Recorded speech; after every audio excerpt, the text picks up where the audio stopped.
네, 안녕하세요. 오늘 매일의 묵상 하나님께서 우리에게 주시는 말씀은 창세기 26장 12절에서 13절 말씀입니다.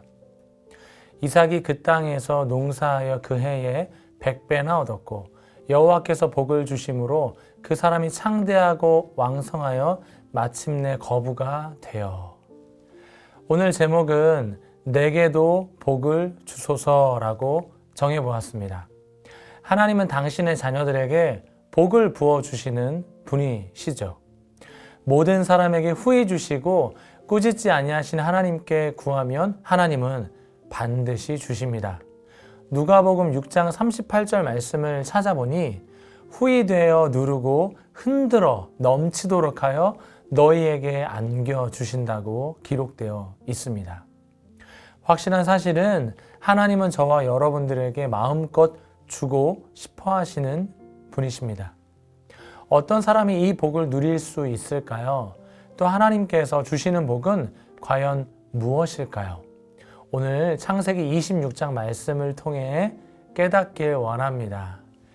1절 말씀을 보면 아브라함 때 첫 흉년이 들었다라고 성경에 기록되어 있습니다.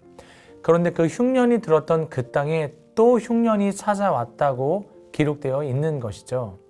이 흉년이 이삭에게도 찾아온 것입니다. 이때 이삭이 어디로 가느냐? 그랄로 갑니다. 그랄은 가나안 땅의 가장 남쪽에 있는 곳이고 그 바로 아래가 바로 애굽, 이집트입니다. 지금 이삭은 흉년으로 인하여 가나안 땅을 떠나 애굽으로 향하고 있었던 것입니다. 이때 하나님께서 이삭에게 나타나서 말씀하십니다. 애굽으로 내려가지 말고 내가 너에게 지시하는 땅에 거주하라 하고 말씀하시죠. 왜 애굽으로 가고자 했을까요? 그곳은 풍족했기 때문입니다. 더 나은 삶을 살 수 있는 곳이기 때문입니다. 그런데 하나님은 애굽이 아니라 가나안에 머물러 있으라고 말씀하십니다. 왜일까요? 복을 주시기 위해서입니다. 하나님께서 이삭의 아버지 아브라함에게 복을 주시겠다고 약속하신 말씀을 지키셔야 했기 때문에 이삭에게 나타나 그곳에 머물러 있으라고 말씀하신 것입니다. 결국 이삭은 하나님의 말씀에 순종하여 그랄에 거주하게 됩니다. 그런데 어떤 일들이 일어났나요? 그 지역 사람들이 이삭에게 아내 리브가에 대해서 자꾸 묻습니다. 이때 이삭은 내 아내가 아니라 누이라고 말합니다. 그 이유를 살펴보면 리브가는 아름다운 여인이었습니다. 아름다운 아내를 둔 리브가로 인하여 자신이 죽을 수도 있다고 생각한 거예요. 그래서 아내를 누이라고 말한 것이죠. 그 후 이삭은 블레셋 왕인 이 아비멜렉을 만나게 되는데 왕이 묻습니다. 왜 아내를 누이라고 거짓말했느냐? 이삭이 9절 하반절 말씀인데요. 이렇게 말합니다. 내 생각에 그로 말미암아 내가 죽게 될까 두려워하였음이로라. 성도 여러분, 하나님의 말씀보다 내 생각이 앞서면 안 됩니다. 사람이 언제 넘어지는지 아시나요? 내 생각이 앞설 때 넘어지게 됩니다. 내 생각이 앞선다는 것은 하나님의 말씀을 뒤로 한다는 것입니다. 하나님께서 분명 이삭에게 복을 주시겠다고 약속하셨음에도 불구하고 어려운 상황이 쑥 찾아오니까 하나님의 말씀을 기준으로 돌파하지 못하고 내 생각이 앞서게 되는 것입니다. 두려움에 사로잡히게 되는 것입니다. 놀라운 것은 이 순간 이후에 아비멜렉 왕이 백성들에게 뭐라고 말하는지 아시나요? 11절 이 사람이나 그의 아내를 범하는 자는 죽이리라 하였더라. 이 사람은 누구인가요? 이삭입니다. 이삭과 그의 아내 리브가를 건드리면 죽는다고 모든 백성들에게 공포하는 것입니다. 여러분, 이 왕이 굳이 이렇게까지 말할 이유가 전혀 없는데 왜 이 블레셋 왕은 이렇게 공포했던 것일까요? 하나님이 말하게 하신 것입니다. 하나님께서 그 입술을 사용하신 것입니다. 여러분, 우리가 매 순간 잊지 말아야 하는 것은 우리는 이미 이긴 싸움을 한 자들이라는 것입니다. 우리는 이미 승리한 자들이라는 사실입니다. 두려워해야 할 문제가 아니라 믿음으로 살아내면 됩니다. 그런 하나님께서 누군가의 입술을 통하여 말씀하실 거예요. 우리를 지키시는 하나님, 우리를 보호하시는 하나님을 삶에서 경험하게 되는 것입니다. 그러니까 두려움에 사로잡혀 살지 마시기 바랍니다. 너무 많은 생각에 사로잡히지 마시고 하나님의 말씀, 이 약속의 말씀을 붙들고 담대하게 나아가시길 축복합니다.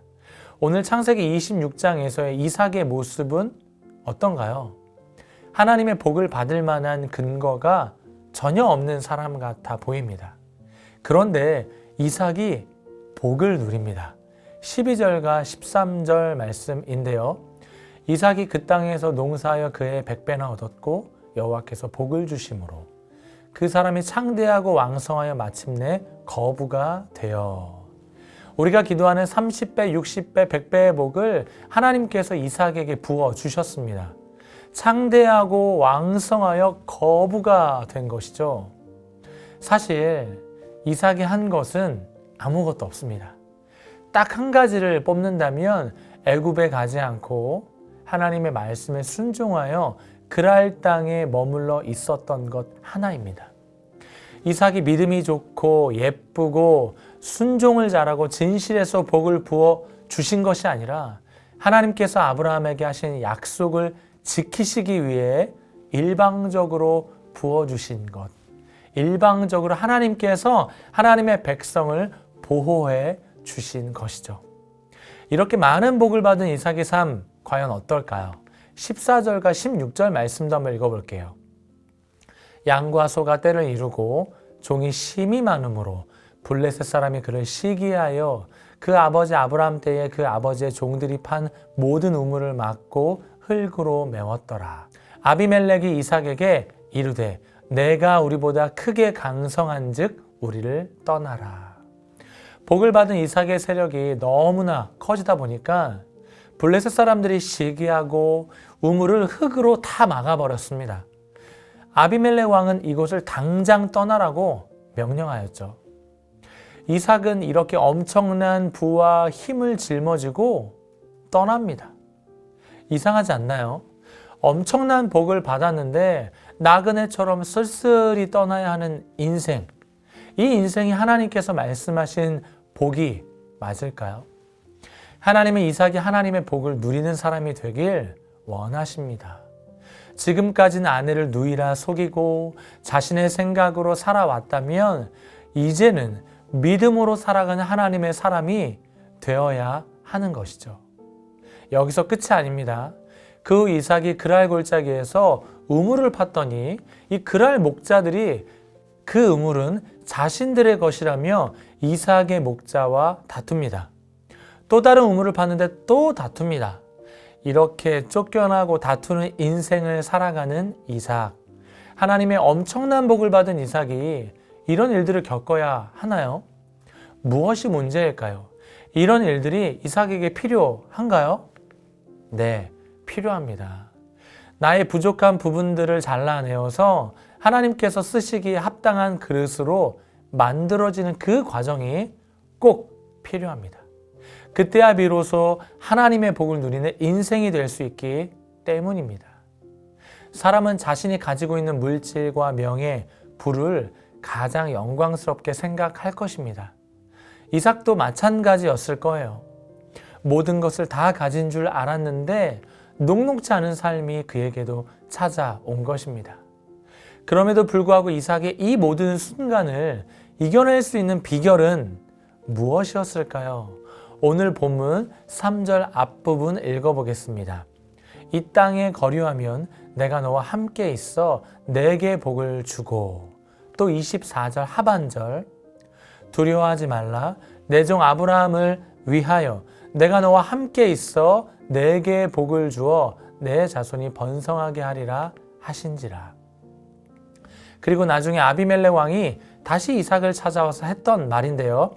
28절 상반절과 29절 하반절 읽어보겠습니다. 그들이 이르되 여호와께서 너와 함께 계심을 우리가 분명히 보았으므로 이제 너는 여호와께 복을 받은 자니라. 아멘.